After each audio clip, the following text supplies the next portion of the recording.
So I know a few of you out there are Applejack fans. Yep. I know a lot more of you are of the opinion that Applejack is best background pony. And who can blame you for saying that? It's been 2 seasons and AJ really hasn't done all that much. What the buck's going on? She's supposedly a main character, right? I mean, she's in the theme song. So where's all the AJ love? Are the writers just stupid? Do they not like Southerners? Well, what if I told you that the actual reason AJ has effectively done nothing for 2 full seasons is because her character, in its present state, was exhausted almost immediately after the beginning of Season 1? Don't believe me? Well, I guess I'll just have to prove it to you. So let's get started, shall we? Let's examine why Applejack gets no love. Now, I know what a lot of you are probably thinking. Applejack has made tons of appearances and has done a bunch of episodes. How can you or anyone say she hasn't done anything?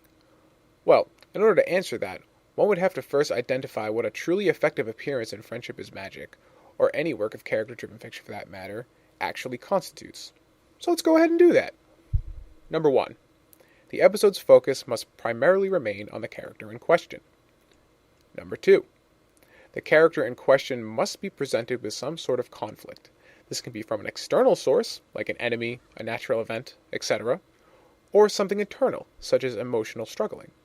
The point is that there is some sort of obstacle preventing the character from reaching their goal without issue. And finally, number 3. Upon trials and tribulations, the character must overcome the established obstacle, emerging from the struggle stronger for doing so, and or having come to some sort of realization that they previously lacked. Now, with these criteria in mind, I can safely say that out of all of Applejack's appearances, only once do her episodes meet all 3 goals successfully. Want me to prove it? Let's go through all of her major appearances one at a time and critique them. If you were wondering how long you would have to wait to find the one appearance where Applejack actually worked as a character, well, we're starting off good. Applebuck season successfully meets all 3 goals that a character-driven story should achieve. The episode focuses primarily on Applejack. It opens with her and Big Mac on the farm, and whether she's bucking in the fields or attempting to squeeze in helping her friends with their troubles, the narrative rarely leaves her side, allowing us to experience her conflict in its entirety. Speaking of conflict, it actually gives her a conflict, having to balance doing all of the work on Sweet Apple Acres while still helping out all of her friends, despite the fact she's really too exhausted to do either one of them. There's also the internal conflict for desire to ask her friends for help, versus her pride of wanting to prove to herself she can actually handle everything alone. And finally, the resolution of the conflict allows AJ to grow as a character, as she learns that accepting help from those you hold dear isn't something to be ashamed of. We're introduced to the central character and their problems early on, privy to watching the entirety of the conflict unfold, and see the character triumph and grow from the resolution. Flawless character development. And here is Applejack's second best outing. In all honesty, the only thing holding back Look Before You Sleep as the second effective Applejack episode is the fact she co-stars in it with Rarity and Twilight, and that the conflict affects Rarity as well. But it's really just a technicality when you think about it. AJ is in the spotlight the whole time, along with Rarity and Twilight. She's presented with the conflict of dealing with Rarity's obsession with intimate details, and grows as a character by learning that not only does Rarity's behavior have its place, but her brashness could stand to be tempered as well. Rarity also learns the same thing about herself and Applejack, and thus the episode works well for both characters. This episode comes close to being an Applejack episode, but misses one large point. Like Look Before You Sleep, AJ is a co-star, which in and of itself isn't a deal breaker. Applejack is still front and center with Rainbow Dash almost the entire time, and we never feel like we're missing part of her role in the events of the episode. We're also given a character versus character conflict of Applejack competing against Rainbow Dash in the big race. The biggest issue of this episode comes in the resolution. Rainbow Dash learns better than to resort to cheating to prove your athletic ability. And while AJ did end up bending the rules herself, she already knew that it was wrong to do so, and actively took a stance against cheating in the beginning of the episode.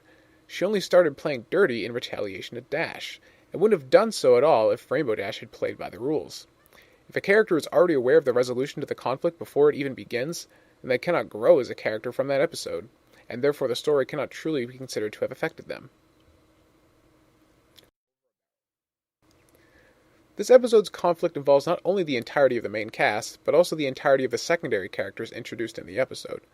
It's less of a character versus character conflict as it is a clashing of ideologies, with all the characters choosing a side. Despite the setting and opening scene, if Applejack isn't the center of attention and the main character growing as a result of the conflict, it can't really be considered her story.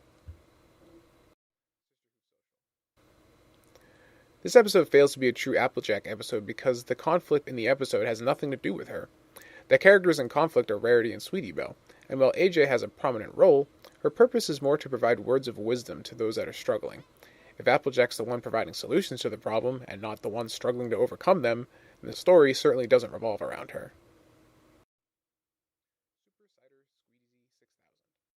Dear Princess Celestia, I wanted to share my thoughts with you. I didn't learn anything. I was right all along. Not much to say here.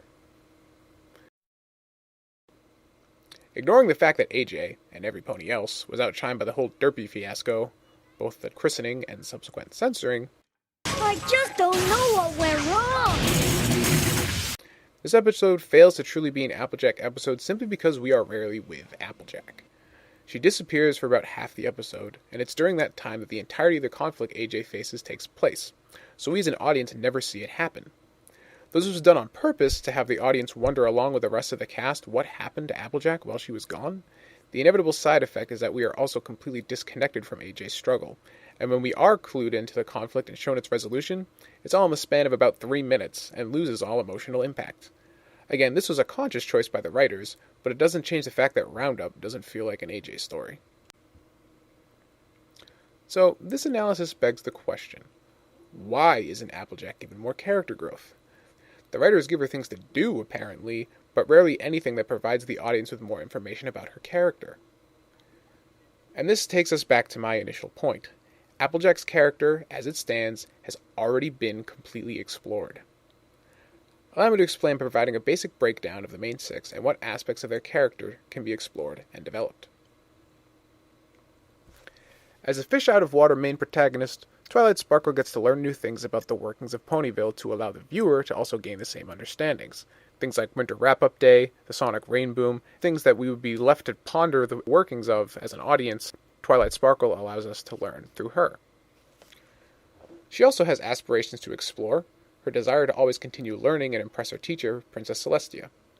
Twilight also has a weakness, namely her paranoia, that she has to work to overcome. All these aspects of her character can be explored and allow us to learn more about her. Rainbow Dash has aspirations of proving she's the fastest flyer in Equestria, as well as joining the Wonderbolts. She also has a weakness of being overly boastful and a tendency to judge others. Rarity has aspirations of becoming successful with her fashion designs and to join the ranks of the Canterlot elite. She also has the weakness of being rather vain. You can't wear this old thing. While neither Fluttershy or Pinkie Pie technically have aspirations or completely clear goals they want to accomplish or places they want to go, they supplement that with what I'd call character gimmicks. Fluttershy's trademark shyness allows her to be put into situations where her timidness can work as a weakness that she needs to overcome or as a comedic device. Pinkie Pie, on the other hand, works as a wild card of sorts. Her random personality and penchant to break the fourth wall allow her to be dropped into whatever situation the writers feel like throwing out of left field. Her charm comes from her ability to be so random and unpredictable. When Pinkie Pie's on screen, you never really know what's going to happen. Now, with all that we've just established, characters having aspirations, weaknesses, gimmicks, goals, where does Applejack fall on this list? Well, I can safely say Applejack has zero ambition. Her life was everything she wanted it to be as soon as she got her cutie mark. All that she's ever strived for was working in the fields of Sweet Apple Acres, and she's been doing that ever since she was a filly. It's hard for a character to have ambitions or goals when they're exactly where they want to be in life. One could make the argument that AJ has aspirations to become in first place in all of Equestria's rodeo competitions, but that wasn't really an established character trait, more of a plot point brought up by the last roundup. It's never been mentioned before that episode, and it's never been mentioned again, so one can assume it wasn't a permanent character trait, but just a convenient plot point. How about a gimmick? Well, Applejack's Southern. She likes apples. That's about it. There's a reason why all the fan-made works focus solely on her apple obsession and Southern stereotypes. That's literally all they have to work with. Applejack is probably the most straight shooter out of the entire main cast, so unlike someone like Pinkie Pie, the writers and fans can't really have her do things out of left field. Because even though her character is limited, she still has a logical character profile. Which leaves us with weaknesses. And yes, AJ does have a weakness, namely her stubbornness. And what do you know? AJ's two best outings, Applebuck Season and Look Before You Sleep, both deal with her character weaknesses. The problem with Applejack is that this is literally the only character aspect that the writers can truly explore. And they've already done it. Twice. Doing so again would start to just feel redundant. And so, by a quarter way through Season 1, technically the 4th episode, Applejack's character was explored in its entirety. And until someone on the FIM writing staff decides to add more to her repertoire, whether it be a new gimmick, introduce some sort of further aspiration or desire for something more in life, she will always remain woefully underrepresented, simply because there's nowhere left for her to go.